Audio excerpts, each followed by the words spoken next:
کیا یہ D G I S P R فیصلہ کریں گے کہ یہ سازش تھی یا نہیں؟ ان کا تو ایک پوائنٹ آف ویو ہو سکتا ہے، وہ فیصلہ تو نہیں کر سکتے۔ فیصلہ اگر کروانا ہے اس کا، جس طرح پریزیڈنٹ آف پاکستان نے چیف جسٹس کو خط لکھا ہے کہ آپ اس کو پروب کریں، آپ کہہ رہے ہیں مداخلت ہوئی، تو اب کون فیصلہ کرے گا کہ یہ سازش ہے مداخلت ہے؟ پہلے تو جو فیکٹس ہیں جن کو کوئی ڈینائی نہیں کر سکتا، یعنی کوئی بھی ان کی تردید نہیں کر سکتا۔ 7 مارچ کو ڈونلڈ لو پاکستان ایمبیسی میں ایک آفیشیل میٹنگ میں بیٹھتے ہیں اور پاکستان امبیسڈر کو کہتے ہیں کہ اگر عمران خان کو آپ نے پرائم منسٹرشپ سے نہ ہٹایا، یہ نو کانفیڈنس کی جو موشن آ رہی ہے تو پاکستان کو بڑے فیس کرنا پڑے گا، بڑی مشکلات کا دھمکی دیتا ہے، اور اگر اس کو ہٹا دیا گیا تو پاکستان کو معاف کر دیا جائے گا۔ یہ فیکٹ ہے۔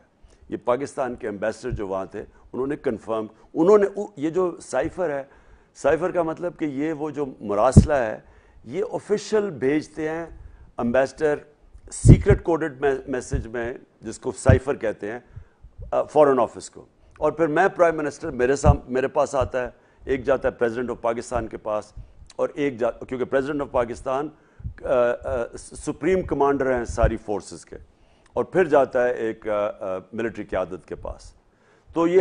تو میرے پاس جب یہ آیا تو یہ تو اس میں کیا تھا؟ اس میں یہ تھا کہ عمران خان کو ہٹاؤ، پرائم منسٹر میں تھا، تو کس کو یہ حکم دیا جا رہا تھا ہٹانے کو؟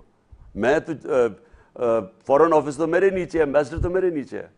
دوسری چیز اس میں ایک اور چیز لکھی ہوئی تھی کہ روس کا جو حال ہی میں ہم 2 یا 3 مارچ کو روس سے آئے تھے اور یہ 7 مارچ کو یہ تھا، تو روس کا جو دورہ تھا اس میں یہ لکھا ہوا تھا کہ صرف عمران خان نے خود فیصلہ کیا تھا، اور جب پہ امبیسڈر نے اس کی تردید کی اس نے کہا یہ سب سٹیک ہولڈرز کا فیصلہ تھا۔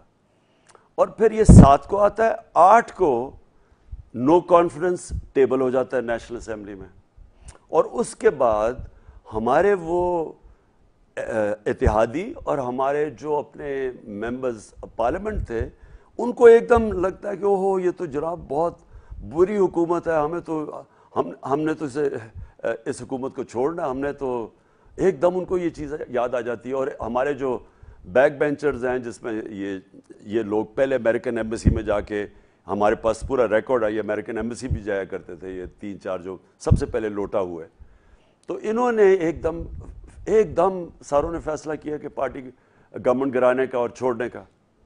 اب سوال یہ ہے کہ جب 2 سال پہلے جو 2 سال تھے جب ہماری اکانومی کا برا حال تھا، بینکرپٹ اکانومی ملی، آئی ایم ایف میں جانا پڑا، آئی ایم ایف نے ایسی کنڈیشنز لگائیں، لوگوں کو مشکلوں کا سامنا کرنا پڑا، بہت مشکل تھی، پھر کرونا آ گئی اگلے سال، تو 2 سال تو ہمارے بڑے مشکل تھے۔ تو اگر انہوں نے چھوڑنی تھی پارٹی تو تب جانا چاہیے تھا، لیکن آخری 2 سال میں، پچھلے 30 سال میں وہ پاکستان کے وہ سال تھے جس میں ہم نے سب سے تیزی سے ترقی کی ہے۔ ہماری ڈیولپمنٹ، ہمارا اکنامک گروتھ ریٹ جو 5.6 اور 6% تھا، یہ 2 کنزیکٹیو سالوں میں تو بہت اچھا تھا۔ ہماری انڈسٹری گرو کر رہی، ہماری ٹیکسٹائل کی ریکارڈ پروڈکشن، ہماری ایکسپورٹس ریکارڈ، ہماری وہ جو tax collection record, remittances record, سب سے زیادہ ڈالرز آ رہے تھے پاکستان میں، تو اور زراعت کے اندر تیزی سے آگے بڑھ رہا تھا، یعنی ریکارڈ بمپر کراپس ہوئی، جو ہم نے ان کے لیے ٹرانسفارمیشن پلان دیا تھا اپنے ایگریکلچر کا، اس کی بڑا ایک دم ہمارا سارا کسان اٹھ گیا۔ تو اس ٹائم پہ جب پاکستان آگے جا رہا تھا تب ان کو کیوں خیال آیا چھوڑنے کا؟ اب میرا سوال یہ ہے، اگلا سوال یہ ہے کہ کیا یہ D G I S P R فیصلہ کریں گے کہ یہ سازش تھی یا نہیں؟ ان کا تو ایک پوائنٹ آف ویو ہو سکتا ہے، وہ فیصلہ تو نہیں کر سکتے۔ فیصلہ اگر کروانا ہے اس کا، جس طرح پریزیڈنٹ آف پاکستان نے چیف جسٹس کو خط لکھا ہے کہ آپ اس کو پروب کریں، آپ کہہ رہے ہیں مداخلت ہوئی، تو اب کون فیصلہ کرے گا کہ یہ سازش ہے مداخلت ہے؟ چیف جسٹس کو کیا کریں؟ میں نے جب پرائم منسٹر تھا میں نے جوڈیشل کمیشن کا کمیشن کا فیصلہ کیا، جوڈیشل کمیشن نہیں، کمیشن کا فیصلہ کیا کہ وہ پروب کرے کہ یہ سازش ہوئی ہے یا نہیں ہوئی۔ ہمیں تو پتہ ہے سازش ہوئی ہے، لیکن ایک پراپر انویسٹیگیشن ہونی چاہیے تھی جو ہوئی نہیں ابھی تک۔ تو کوئی نہیں کہہ سکتا، D G I S P R یہ نہیں کہہ سکتا کہ سازش ہے یا نہیں ہے۔ وہ یہ مداخلت تو سب نے مان لیا نا کہ مداخلت ہے.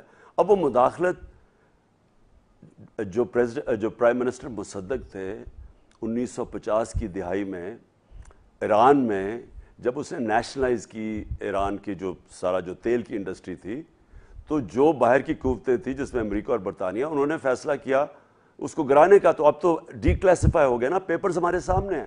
تو وہ کیا کیا تھا انہوں نے سب سے پہلے میڈیا پہ پیسہ خرچ کیا, میڈیا پہ پیسہ چلا, میڈیا میں اس کو پہلے برا بھلا کیا گیا پرائم منسٹر مصدق کو.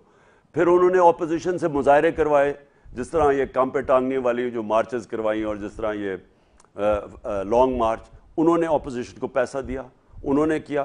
یہ اب ریکارڈ کے اوپر آئی ہوئی چیزیں.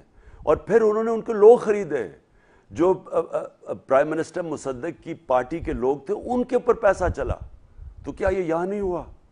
تو کون فیصلہ کرے گا کہ سازش ہے نہیں؟ ایک ہی طریقہ ہے کہ ہمارے چیف جسٹس صاحب اس کے اوپن جوڈیشل کمیشن میں ہیئرنگ کروائیں.